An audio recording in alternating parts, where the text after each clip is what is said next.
এই রিপন কেমন ধরো কেমন ধরো। অ্যাকশন। দর্শক আপনারা দেখতে পাচ্ছেন এখানে একটা শিশু অসহায়ের মতো বসে রয়েছে। আমরা এখন জিজ্ঞেস করবো এই শিশুটা কেন অসহায়ের মতো বসে রয়েছে। এই বাবু তুমি কেন এভাবে বসে রয়েছো? আমার মনটা খারাপ, এই জন্য এভাবে বসেছি। আচ্ছা কেন তোমার মন খারাপ, কি হয়েছে তোমার আমাকে বলা যাবে? আপনারে বলে কি লাভ, আপনি কে? আরে তুমি বাইরে ছিলে না ভাই, মানবিক কাজ করে, মানবিক কাজ করে মানুষের লাখ লাখ কামাই রাখায়। আর তুমি বাইরের ভিডিও দেখো না, পুরো বাংলাদেশের মানুষ দেখে। এই কি কস? আরে আমি মানুষের লাখ লাখ টাকা সাহায্য করি, আপনারা সাহায্য করবো। আর এই মাসের বেতন বন্ধ। আরে ভাই মানুষের লাখ লাখ টাকা সাহায্য করে, আমার একটু কইতে ভুল হয়ে গেছে গা। দেখছো আমি মানুষকে আসলে লক্ষ লক্ষ টাকা সাহায্য করি। আচ্ছা তোমার কি লাগবে বলো, আমাকে বলো। আমারে করাতে হ্যাঁ, আর ঈদের মার্কেটটা করে দিলে আমি খুশি হইতাম। দেখতে পাচ্ছেন দর্শক ছেলেটা কতটা অসহায়। তো এই ছেলেটাকে আমরা এখন মার্কেট করে দেবো এবং নগদ 50,000 টাকা দেবো।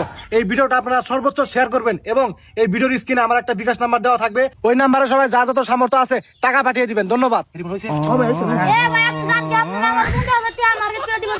হেই শেয়ার মার্কেট করে দিব, ওটা ভিডিওর ক্ষেত্রে ভাই বইলাই থাকে। আচ্ছা রিপন ছেলেটা মনে হয় অনেক গরিব, কিছু টাকা দিয়ে যাই। আচ্ছা দিয়ে দেন।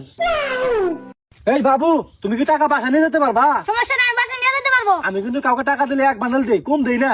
আপনি দেন, সমস্যা নাই। আচ্ছা ঠিক আছে চলো। এই বাবু টেহাটা নিয়ে একটু আগে থাকা না, এলিকালে ইন্দুরে খাইবো। তোমার মায়ের একটু টেহাটা নন খান দিছে। হ্যাঁ লাই দিছে 5 টাকা, আবার বলে ইন্দুরে খাবো।